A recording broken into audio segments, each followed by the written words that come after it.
Bonjour à tous. J'espère que vous m'entendez déjà. Si vous recevez le son, veuillez le confirmer. Partagez au maximum pour que le monde entier puisse suivre ce qu'on s'apprête à dire sur les événements tragiques du 25 avril dernier qui ont coûté la vie à beaucoup d'innocents, parmi lesquels l'illustre regretté ministre de la Défense, le général d'armée Sadio Kamara. Et donc, partagez au maximum et dites-moi si vous m'entendez très bien, si le son est bon, pour qu'on puisse commencer.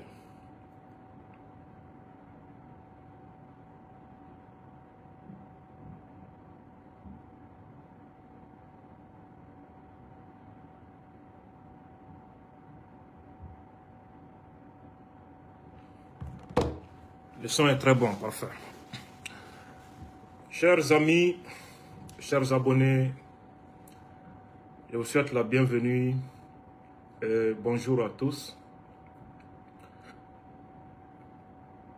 Finissant le dernier direct sur l'implication de Omar Mariko, je vous avais averti déjà que ce n'était qu'un début et que vous aviez encore beaucoup à apprendre sur les implications et les ramifications de la combinaison terreau-politico-impérialiste dont le chef d'œuvre a été des attaques simultanées visant au moins 7 positions de l'armée malienne à Kati, à Bamako, à Sévaré, Gao et Kidal. Au moment où je vous parle, beaucoup d'innocents sont encore dans les hôpitaux pour se faire soigner. Au moment où je vous parle, il y a également beaucoup qui gisent désormais dans les cimetières, des innocents. Pourtant, sur le plateau de France 24, si vous êtes Terreau 24, la voix du terrorisme au Sahel, Wassim Nasr, nous avait averti 2 fois au moins qu'il y avait une coalition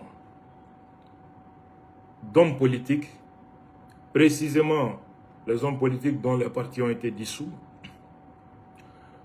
les membres de la société civile, les religieux dont certains en exil,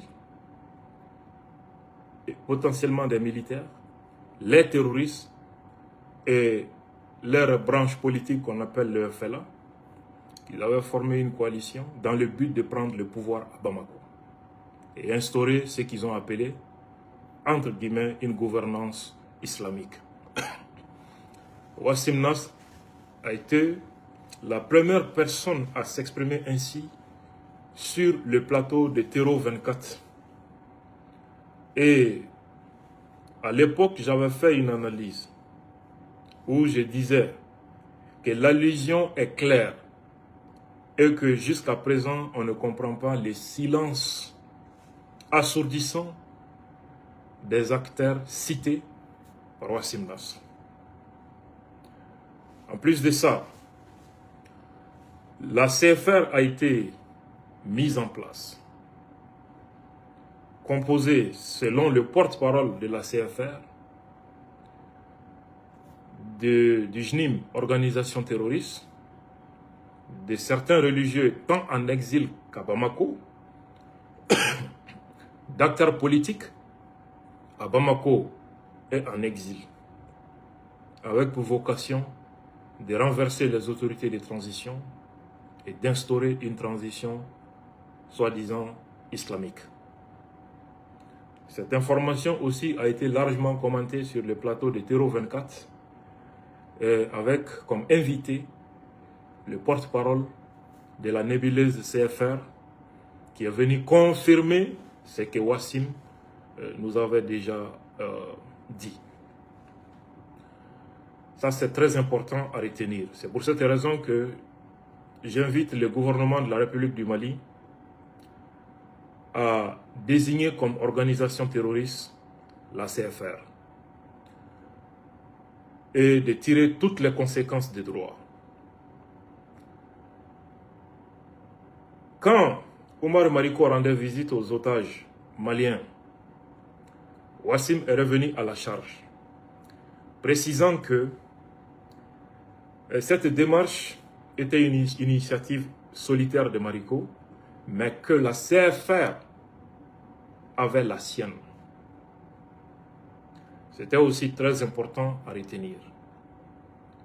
Nous sommes arrivés au jour fatidique du 25 avril 2026, où les attentats ont entraîné une réorganisation de notre dispositif militaire dans la région de Kidal,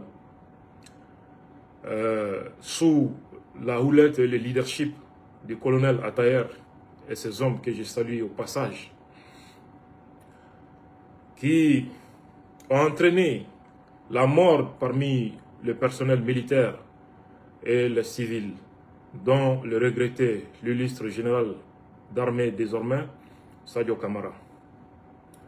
Des arrestations ont eu lieu, mais de ces attaques à maintenant, aucune instance internationale prompte à condamner le Mali de violation des droits de l'homme n'a encore retrouvé son verbe pour condamner ou exprimer la moindre compassion envers le peuple malien.